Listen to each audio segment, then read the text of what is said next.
Hello, and welcome to the latest episode of the Scottish Running Podcast.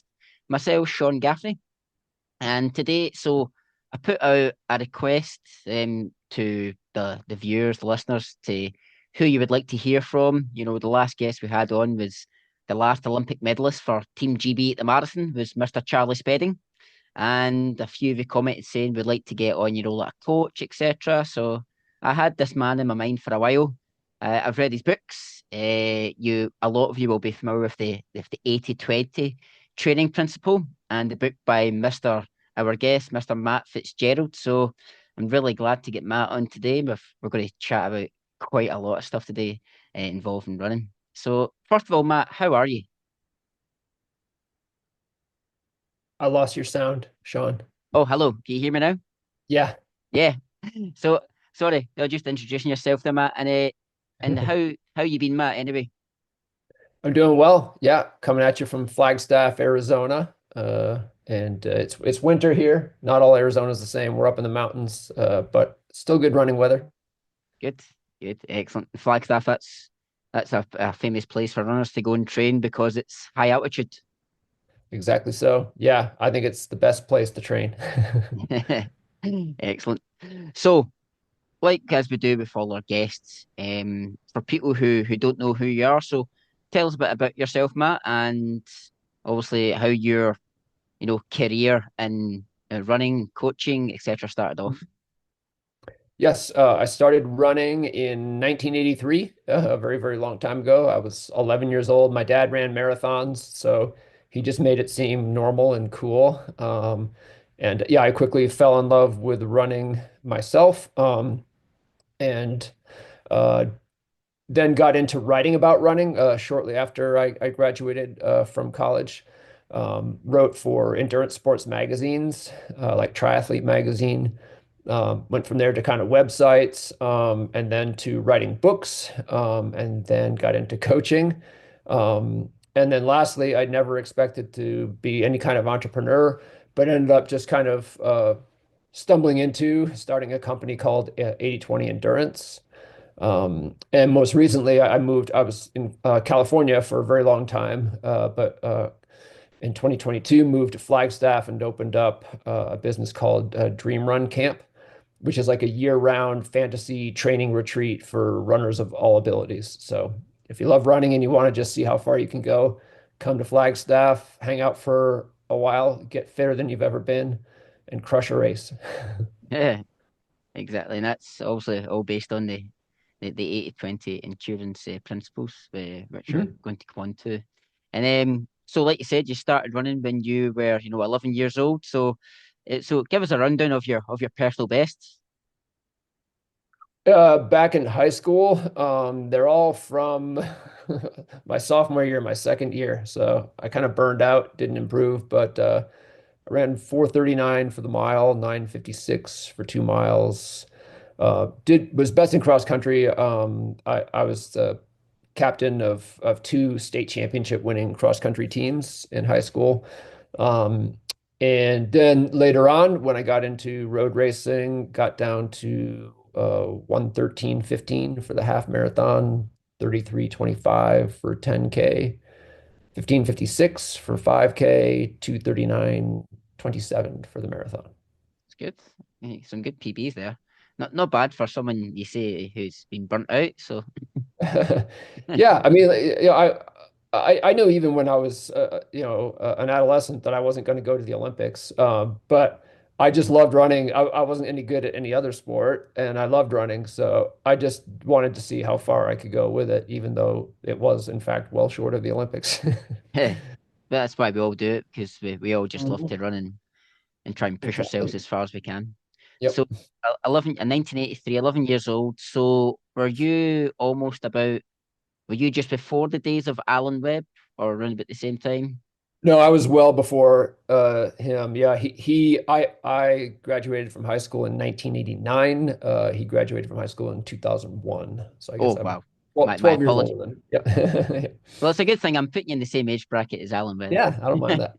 Yeah, yeah. We had Alan on for an episode just before the Olympics, and yeah, it was just crazy listening to him and his his training. He's now obviously coaching at St Mary's University Hmm. somewhere. I think it's that. But yeah, like when everyone thinks about big athletes, etc., and they must be doing mountains and mountains of miles. But as I asked Alan, and Alan was like, no, I do like 80, 90 miles a week. And that was his Hmm. training. But Hmm.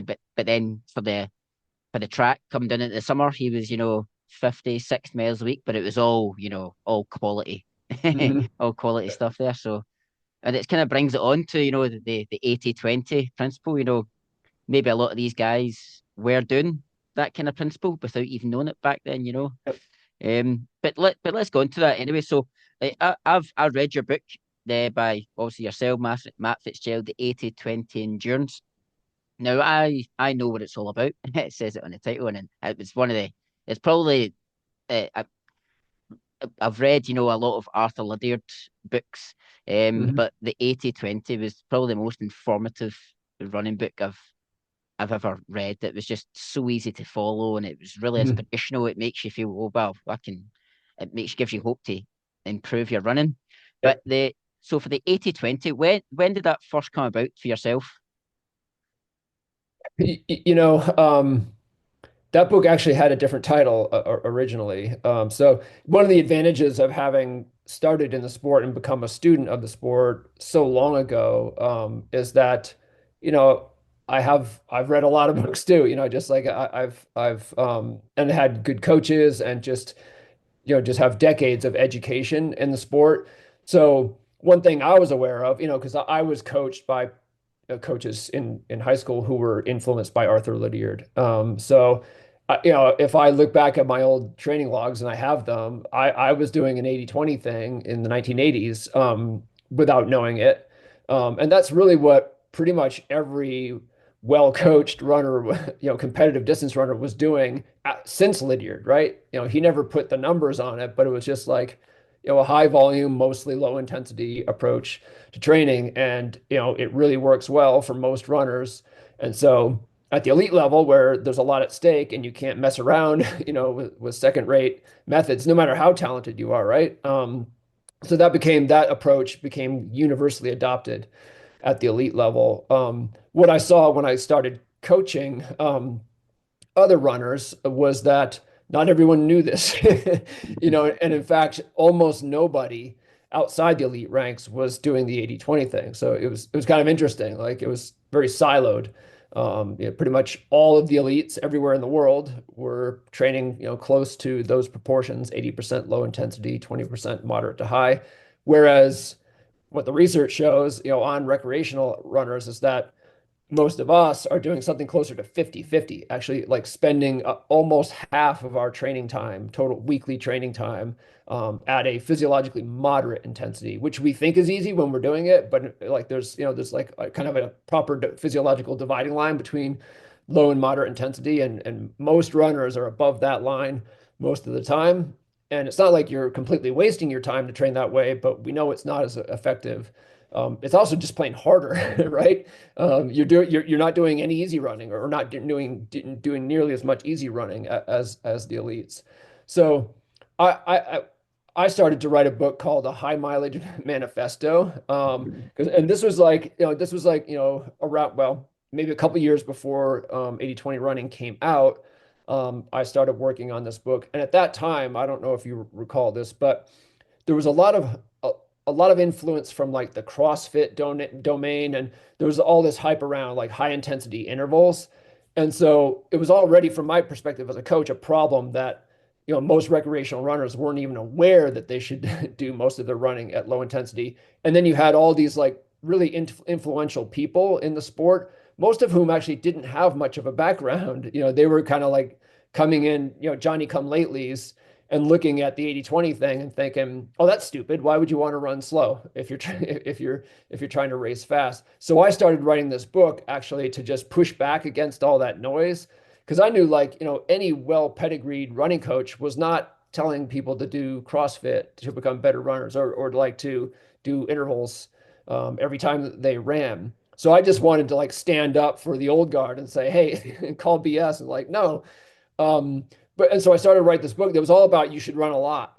And like And oh, by the way, the only way you can run a lot effectively is to do most of your running at low intensity. But I started to realize it wasn't working, and I actually had to flip it around and and lead with the intensity balance and make the volume just kind of bracket the thing about running a lot because in point of fact, you really have no business running a lot if you aren't doing most of your running at low intensity.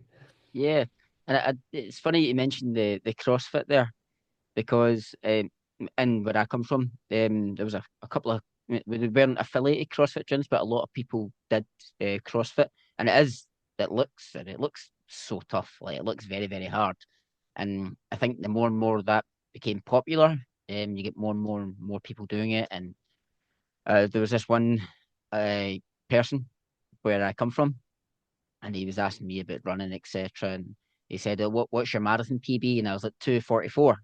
And he said, "Oh, right, okay, let him use it." I just thought he was genuinely interested in the training.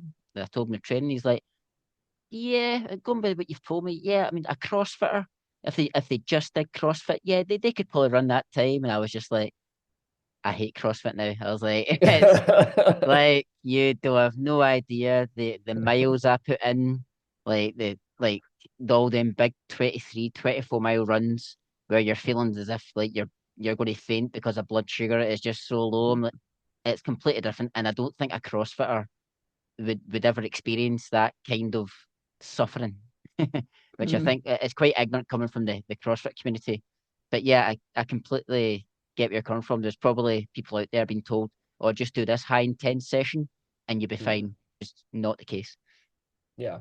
And it's actually gotten a lot better since then. Like exactly what I was hoping for has happened, where most of the most influential figures in running now are people who know what they're talking about. Yep. Yeah. Uh, So yeah, like I can't really. I mean, I did my part with 80/20 running to like change the conversation. But yeah, there's a lot more influential voices in the sport now who really are, I think, are providing good guidance.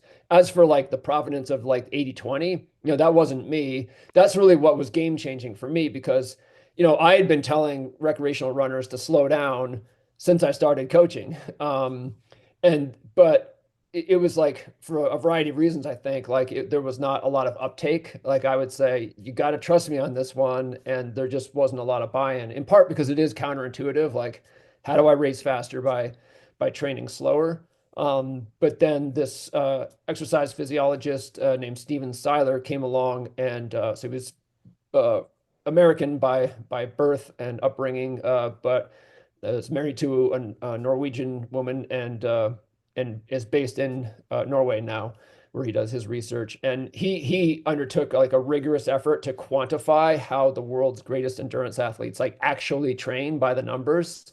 And he pulled on others' existing research and also did some of his own. And he discovered that not just in running, but in pretty much all endurance sports at the elite level, pretty much everyone was doing some version of 80/20. And so he didn't go out looking for that. He just found it. And like the athletes themselves didn't know they were doing that. I mean, they're certainly paying attention and they are planning their training like very carefully, but they're not like running the numbers through a calculator. They're just like really just doing easy days and hard days and the balance of easy days and hard days. And ends up delivering an 80/20 intensity balance without their ever thinking about it. So Seiler, this is like, you know, maybe shortly before I started working on the book, started publishing research, which I thought was quite interesting. And for me, I thought, you know what, like this makes running slow kind of sexy. You know what I mean? Like now it's like a method. And I really found that was true, that just like it's not your coach telling you to slow down, it's the 80/20 methodology. Like suddenly the buy-in I couldn't get from athletes previously, I got. They're like, oh yeah, 80/20, I'll give that a chance. And it does work, which is nice. And then it's self-reinforcing from there. Yeah, I mean that's like the 80/20. When I first came across it, the first thing I was attracted to was endurance. It's a picture of yourself running. I'm like, what's this? And then I started looking into it. Then I bought the book, and then it was just so many light bulbs in my head went off. When I was younger, it was a Tuesday. Thursday, Saturday was high intense speed sessions, and then I go out running with guys who were too quick for me, and my average heart rate, my runs would be like 175. Like that's not an easy run, that's a tempo. Like that's a threshold run. And then it was only when the about 5 years ago when I started training for my first marathon.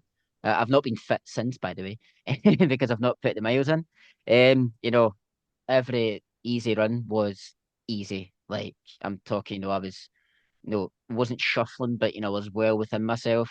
And I didn't Mhm. I was and then when I'm back to doing a few sessions myself, I felt a bit, heavy legged. I was like, oh, I'm getting slower. But when it came to race day, you're just so much stronger and so much fitter and because you're recovered for the sessions, because you're Mhm. recovered from the 80% of easy running, your sessions are performed so much better because Yep.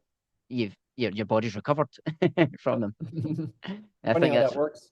yeah, absolutely. And then the more I looked at it, this is what kind of Arthur Lydiard was trying to get through to people back in the Yep. day, but he just didn't quantify it. He just didn't Yep. have that kind of that number data, whereas we do now. And thanks to yourself and Stephen Silas, Mhm. which is amazing. So, and for yourself, you're coaching with the 80-20 method.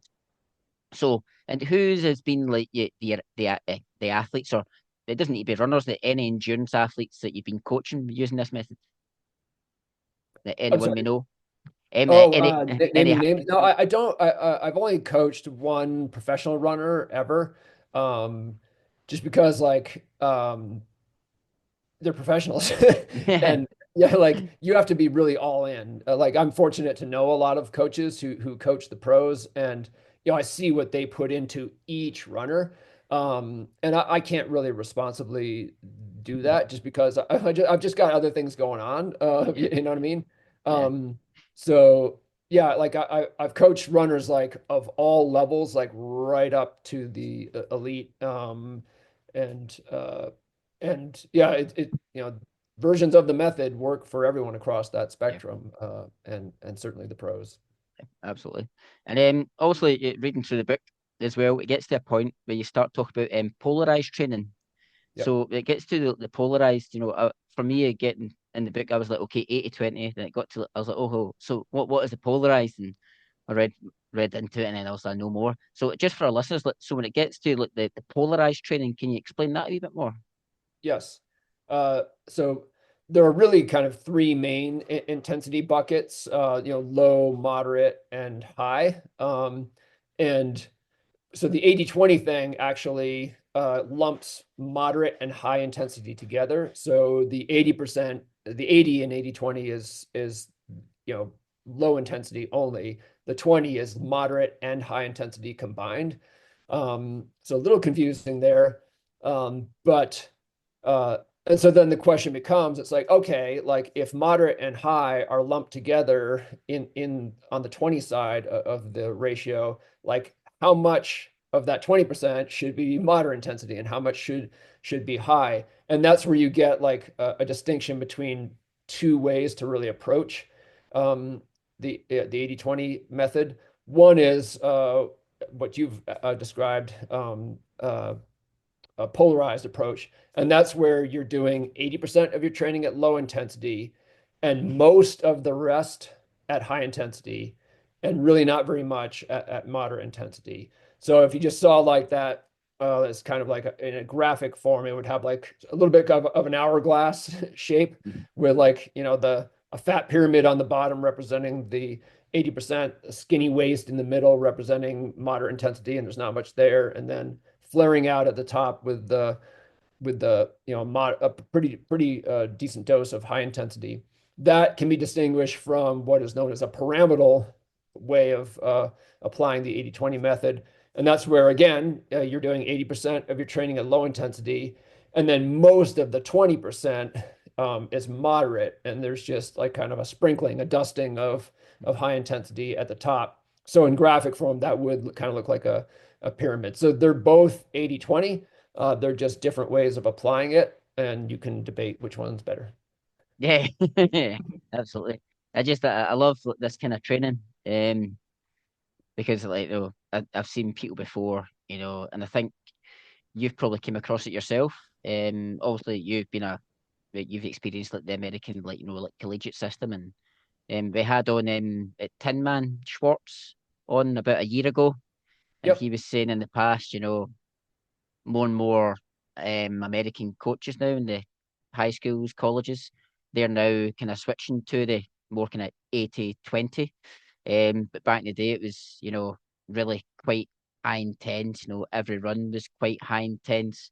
But then the world became a bit more open and a lot more, academics, especially, sports scientists, etc. They all seem to a few of them went to Kenya, and they discovered that the Kenyans they don't train like that at all. It was all majority of it was very easy running, and then a sprinkle was, as you said, a wee sprinkle of it was was it was high intense, and they are the best runners in the world. So, and I think especially in the UK at a certain point there was if you did a session a hard track session and you didn't spew at the end, then you're not doing it right. Whereas that's kind of like the complete opposite. You should be finishing and wanting to do more. And that's what I found with the 80-20 is that finally that there is a Bible people can follow. Oh, we got you on mute there. Yeah, there's blender going on in the kitchen. I'm going to shut the door No, no worries, no problem.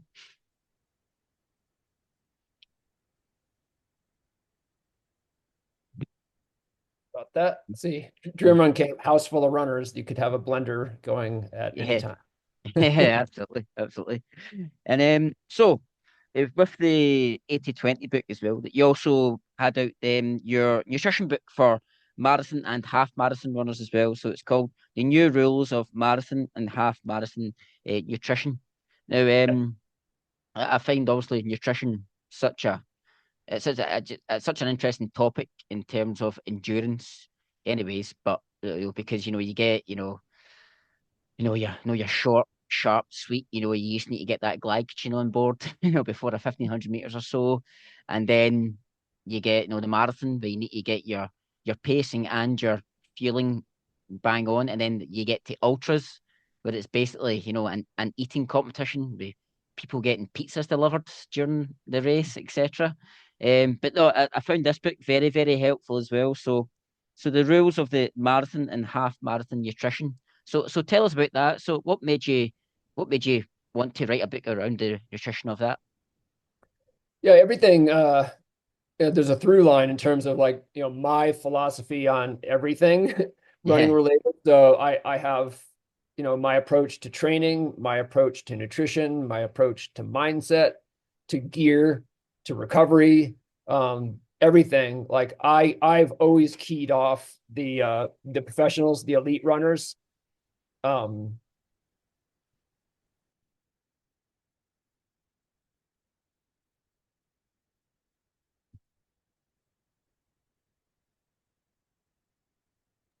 it's a zoo around here all of a sudden.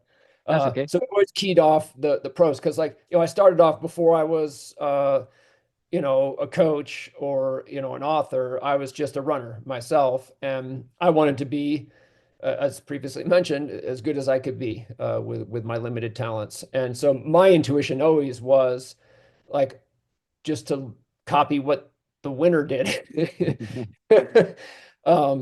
Like I'm not a scientist. I have no real scientific training. I read a lot of science, and I definitely pay attention to it. But if there was ever going to be disagreement between a study and what the Olympic gold medalist did, like I was going to go with the Olympic gold medalist, and study be damned. And so that was my approach. We've described that with training with the 80-20 method. That's really just monkey see, monkey do with what the pros do in their training. For me, same thing with nutrition, and that one's even tougher because I mentioned there was an age when there was like just a lot of bad advice being given like to runners on the training side. Well, Mhm. there's like 10 times that much bad advice being given on the nutrition side, or like a lot of runners just taking their dietary cues from authorities who don't know the first thing about running. It's like following diets that weren't made for runners and all this. So, I became very interested in nutrition just because I wanted to be the best runner I could be. So I just studied what the pros are doing, and then looking at the science, just seeing how the two played off each other. So yeah, I just wanted to write a book that was almost like, like the nutrition equivalent of a training plan, just like Mhm. just boiling down to just do this, and that's what the pros do, and you'll be good. Yeah, absolutely. And I like reading. I made a couple of wee notes here when I was reading it as well. So obviously you get your vegetables, fruits, nuts and seeds. Fish and lean meats, and then and this one as well. Everyone likes a bit of chocolate or etc. as well. But then when you're a runner going for a PB whatever distance, you need to the lighter you are, then kind of the faster you can be. And here, he said everyone knows it. Sugar is the number one cause of weight gain, and for runners, we need to take on sugar now and again, but we just can't indulge all the time because we do try and run quick. Yes, yeah. As a runner, you do have a little more allowance for these things, but you're still human. Just because you run doesn't mean your body doesn't work the same way others do. So in terms of the nutrition for a half marathon, so I've only ever taken on one gel during a half marathon. Mhm. I didn't feel like I need it, but for yourself, we'll go into the marathon nutrition in a wee second. But for a half marathon kind of nutrition, um, would you be more uh, like inclined to say about nutrition building up to a half marathon or nutrition during a half marathon? Yeah, it depends quite a bit on your pace, your level, because like a half marathon is really not the same race for someone whose PB is 2:10 as it is for someone whose PB is an hour faster, 70 minutes. And so that's what really matters more. It's not the distance, it's the duration, which is relative. So for someone like, it sounds like you're about the same level I was at. So, running into like the, um, 75 minutes and slightly under range, it really is like the research says kind of like a coin toss as to whether nutrition makes a difference, like, within race nutrition. Um, I was typically like wanted to err on the side of just doing that because it couldn't hurt, and if it could like benefit even just a little bit, because some of the mechanisms, it's not all about just like, preventing glycogen depletion at a half marathon distance. You're probably aware, that there are receptors on your tongue that communicate directly with your brain when sugar or other carbohydrates are present on the tongue, and actually just has an immediate effect of reducing perceived effort. So simply just tasting the sports drink or something sweet will sort of like trick your brain into thinking like we've got fuel, we've got an energy supply. So even for that reason alone, it's like, well, that can certainly benefit me a little bit in a half marathon. Caffeine is going to be advantageous. There is stuff, you can get like into the weeds of exactly what we're talking about. Like, but if we're talking about like the basic, like fluid and carbohydrate, those things. Yeah, for faster half marathoners, um, it probably not going to be a major factor in performance. For me, like I said, I typically erred on the side of just taking in something. But if you're going to be out there, close to 2 hours, longer than 2 hours, then you're sort of in a different category where you actually probably are going to benefit quite a bit more from taking in nutrition during the race. Yeah, and that's the thing. Yeah, but the half marathon, it's you forget, that people it might take some people 3 hours to do a half marathon. So, and that's that could be double the time as someone else is out there. So Yes. it's not about the distance; it is yeah about the duration. Your body's working harder for longer. Yep. But for the marathon, so say for example you were doing a marathon, what would your nutrition look like for the marathon and the actual race? So like no when you would take on a gel, etc. And I've seen people take on, more gels but to get less carbs, or would you take on a kind of a gel that's get maybe 40 grams of carb, etc. So what would be your kind of ideal nutrition strategy? What I ended up settling on was kind of like a self-contained strategy. So I would run with like two small gel flasks, one in each hand, and I would, take usually 2.5 to 3 gel packets and squeeze them into each of those two flasks and then top them off with a tiny little bit of water, shake it up. It actually, like, you wouldn't think it would turn into a liquid, but it does. Even it's mostly that kind of viscous gel, but just a little bit of water turns it into a liquid. And then like you don't have to just commit to an entire gel packet, which it can be, the runners know it's like, I know I need some gel, but I don't want all that gel right now. Like I'm 20K, 30K into this thing and my stomach's rebelling a little bit.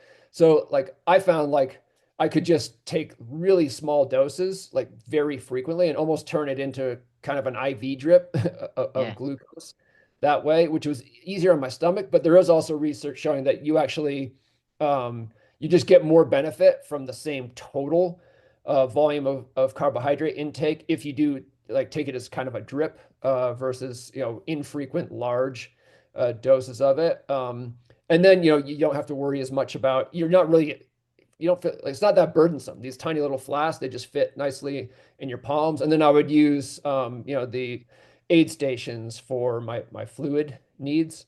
So that worked out really well. And I would aim for I started off lower, but the research kept raising the bar in terms of like how much carbohydrate. So I used to try to get 60 grams per hour, and I bumped that up to 90 grams per hour. wow. You look at that, that's quite a lot of carbs. Yep. Whilst you're moving, at speed, it's quite yeah. And for myself, I was taking on the SIS beta gels, which were Hmm. like 40 grams. I did that in my last marathon in Valencia, and then I was like, he's like, take this 20 minutes in. So I took that one and I took like one sip, and I was like, this is so thick, but I just thought, get it down you.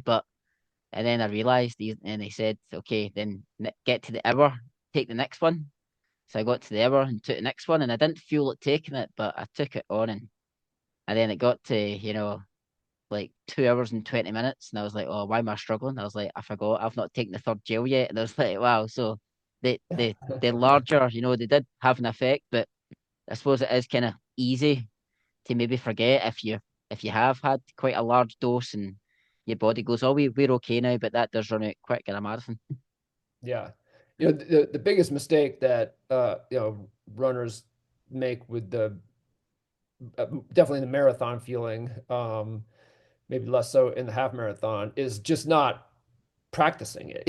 Like not training for what you want to be able to do on race day. That's what, because it's like this. um it's like, every time you see a house on fire, you see fire trucks there. So you're like, oh, fire trucks start fires. Like, no, they come after. And like, you have all these runners thinking like, oh, every time I take in gels, I feel sick. It's the gels. It's like, no, because you haven't practiced gels. You actually need more, not less. And the research bears that up. Like if they've done studies where they just, ask everyone after they finished a marathon or an ultra marathon, like to rate their, gastrointestinal distress symptoms, like, bloating, nausea, diarrhea, like all that stuff. And one of the top predictors of more severe GI distress is like a bigger gap between what they did in training and what they did in the race, whereas those who took a lot more carbs in training were much less likely to experience GI distress in the race. So, the pros understand this. Like they're just like us. A lot of them, they try to take in gels during races or even workouts and their stomach rebels. But they can't afford to just say, "Oh, gels aren't for me." Like, no, like you're gonna lose. You're gonna lose your shoe contract if you can't like figure this out and be able to perform to get that performance benefit. So they just keep at it.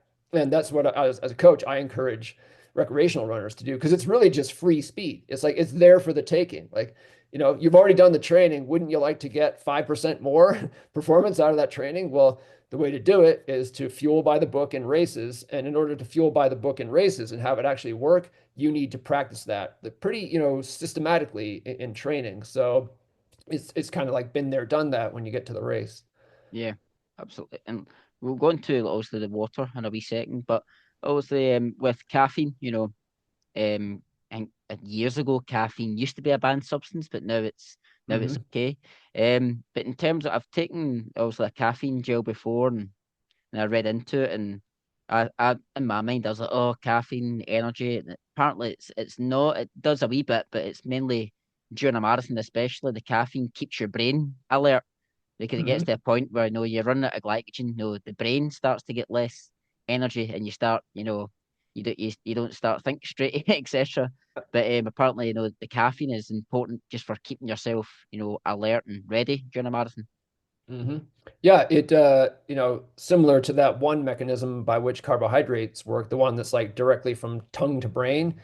Because scientists used to think, well, we've known forever that caffeine is performance enhancing, really, in actually all sports, like even speed and power sports, um, but for slightly different reasons. And so the assumption was like, for marathon runners or what have you, caffeine has some kind of glycogen sparing effect or something below the neck.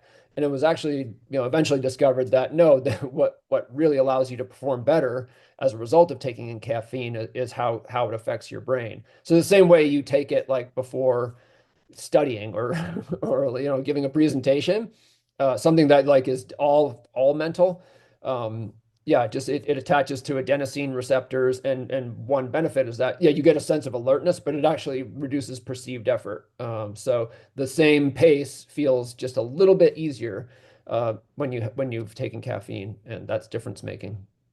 Yeah, absolutely. And for me, taking caffeine, a cup of coffee, 30 minutes before a run is not a good idea. I'd, Hmm.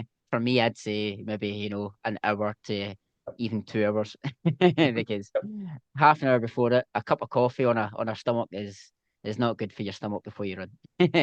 That close to a run. But I do, yeah, I always take on like, a cup of coffee throughout the day, and I do feel so much better when I suppose everyone probably does as well. Um, Hmm. but in terms of the water intake, now every marathon that I've performed in, I've every water station I take on water. But there was in Frankfurt, my first one. I seen guys get to 5K, 10K, 15K, and it was only about halfway they took on water. But Hmm. they got to, I seen them at 32, 33K, and they're lying at the side of the road or etc. And I just feel, the earlier the better for hydration in a marathon. Is that so? In terms of the hydration, and what would be your say on it? Yeah, the research has been pretty consistent here for a while. That like an ad libitum approach tends to work best, and that simply means like uh, drinking mindfully. And so that's distinct from like drinking on a schedule, or because with carbohydrate, you're actually doing some math and like trying to hit like certain targets. And that used to be the approach with hydration too, because you can measure fluid losses, through perspiration. And the idea was like, well, that's bad. And so we just like we want to like take in that same number, to compensate for it. So yeah, for every, oh,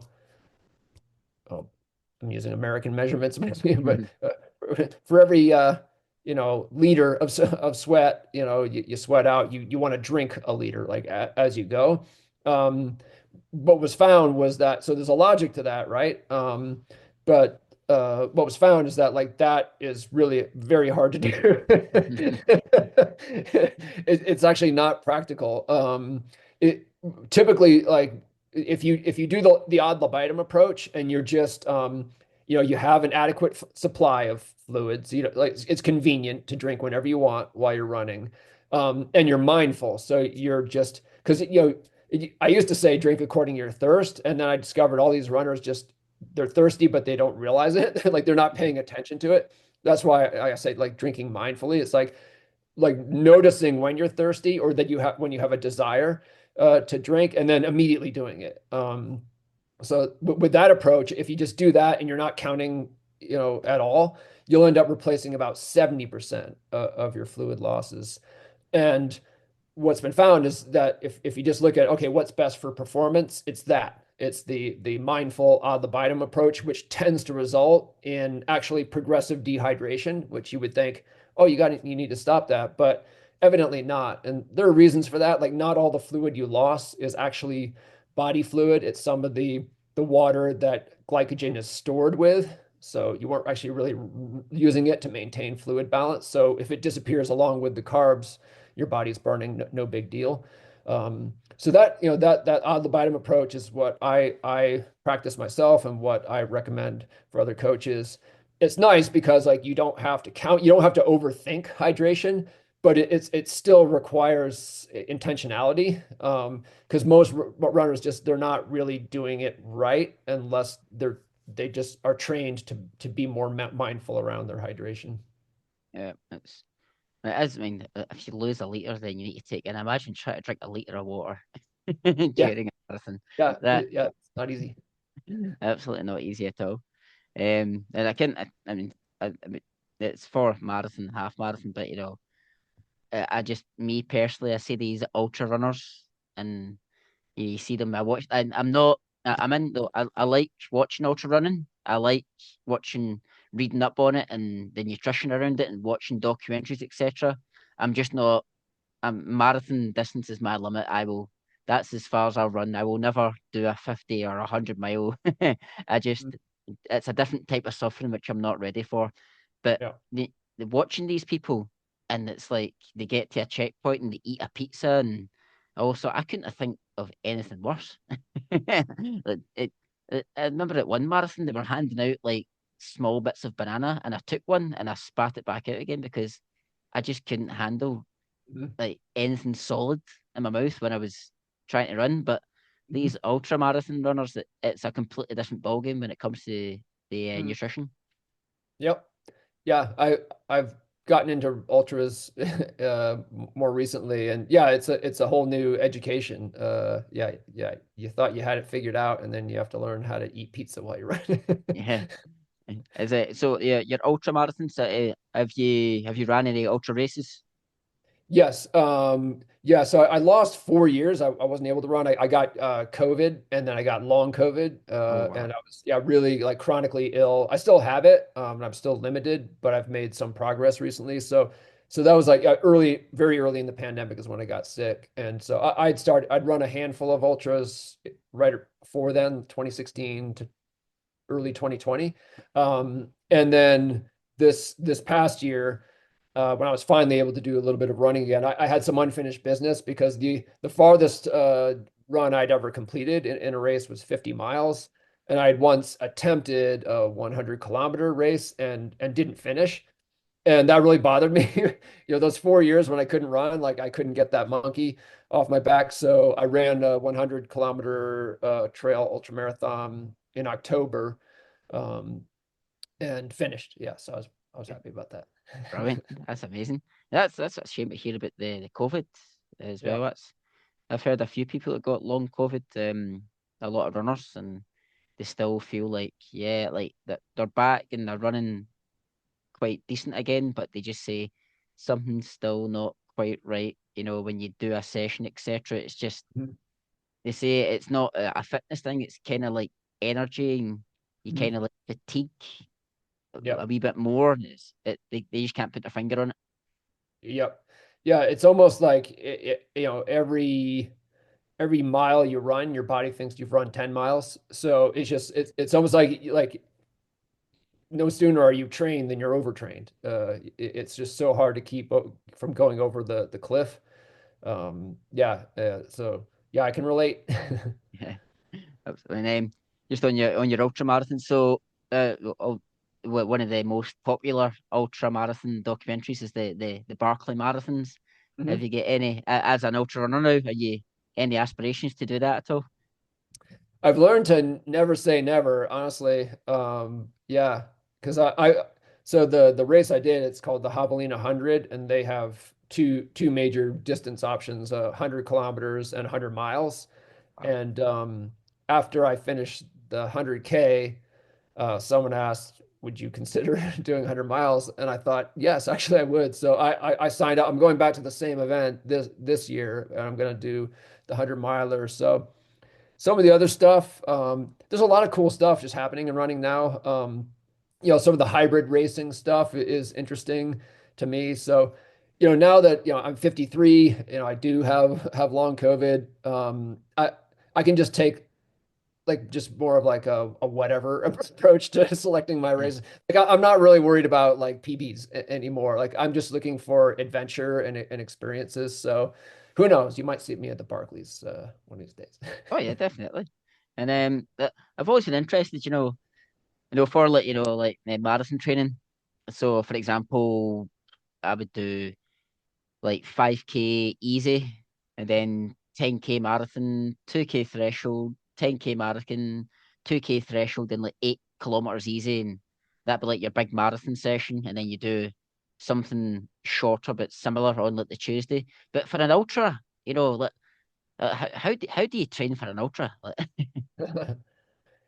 Yeah, I mean the biggest thing is just your long endurance sessions, obviously, right? But so those are very important. Like you want to just get used to being on your feet for hours at a time. And it really is that. It's not so much like, for me, like there was this whole road racer's mindset I had to learn to leave behind with the yeah, ultra training, because I would go out, and just do like a very hilly trail run, on technical terrain and cover like 10 miles. I'm like, well, that's not enough. But it took me 2.5 hours to cover those 10 miles because it was like this. So yeah, just getting used to being out there and running tired, running when you're already, continuing staying on your feet when you are already kind of tired and beat up. That is the most important thing.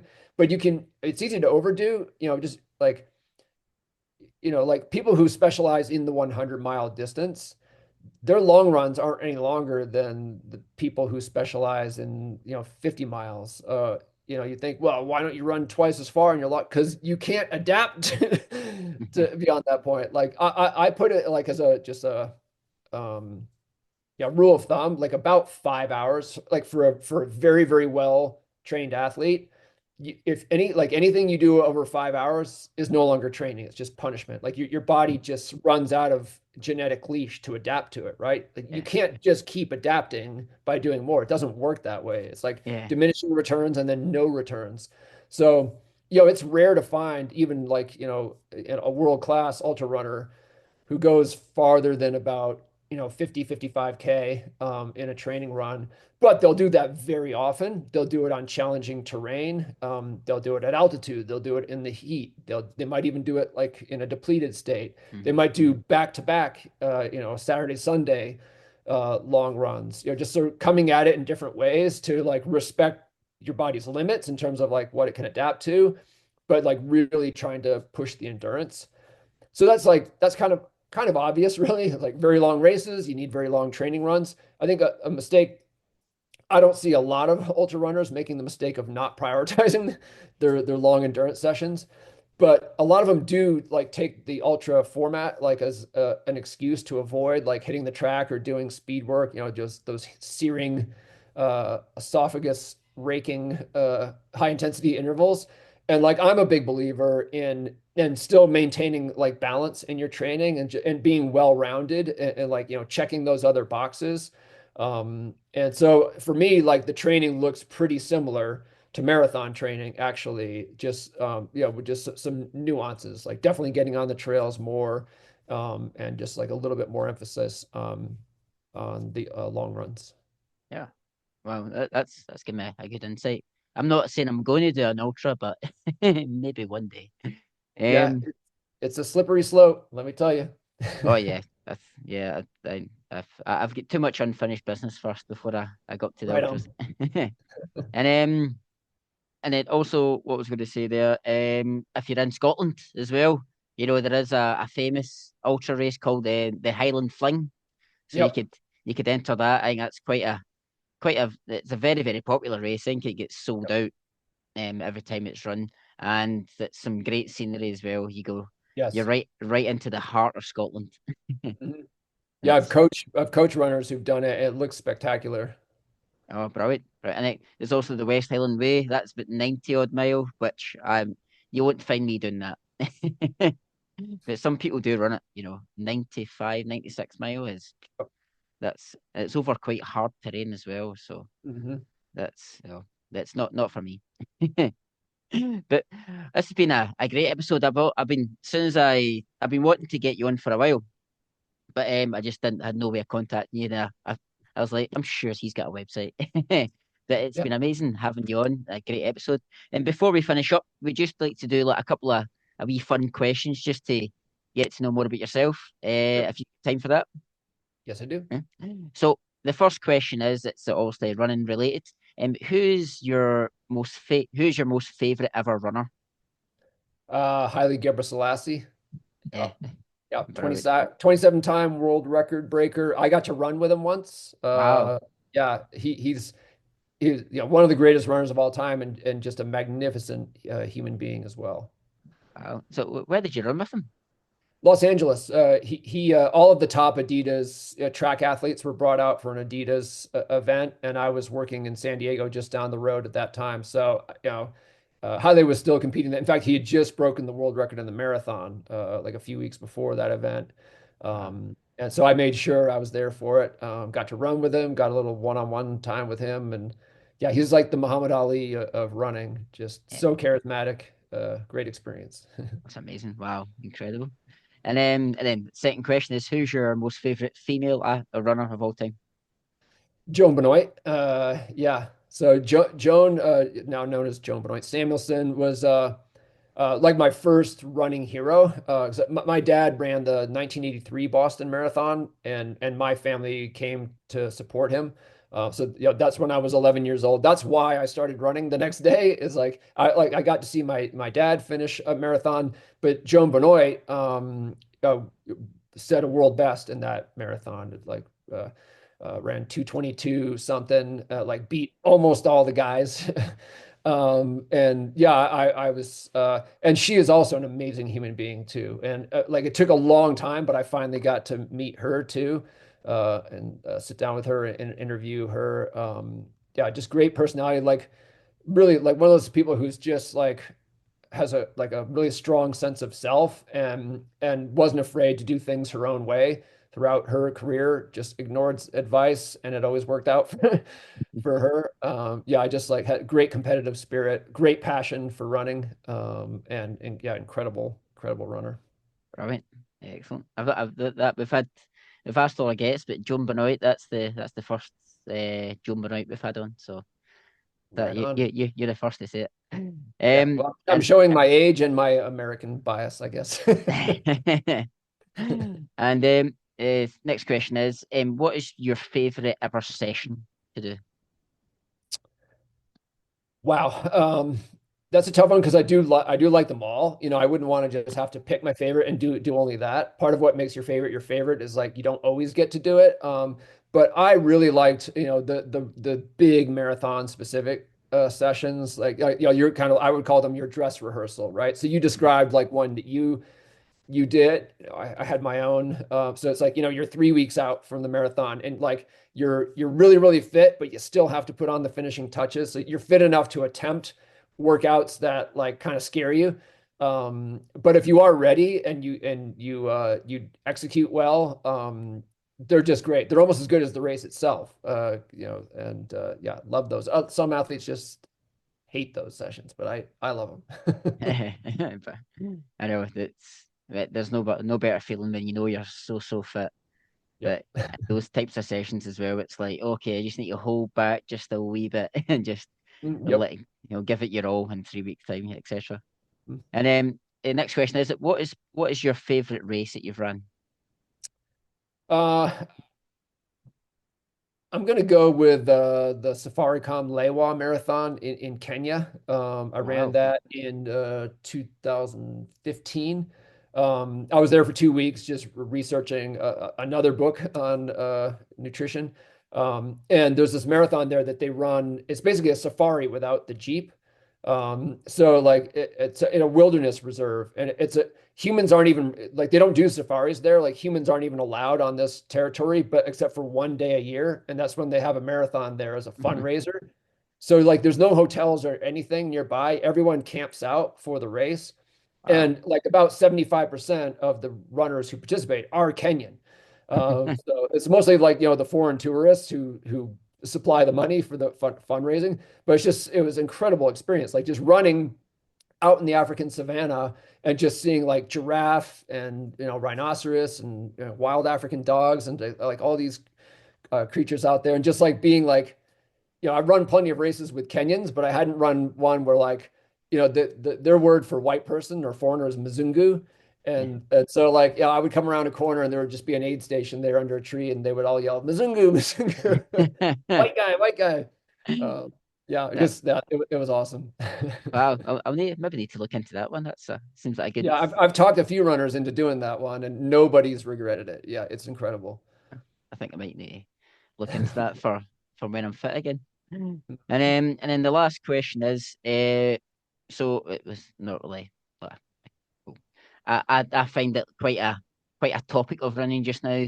But for you, would you prefer carbon shoes or non-carbon shoes?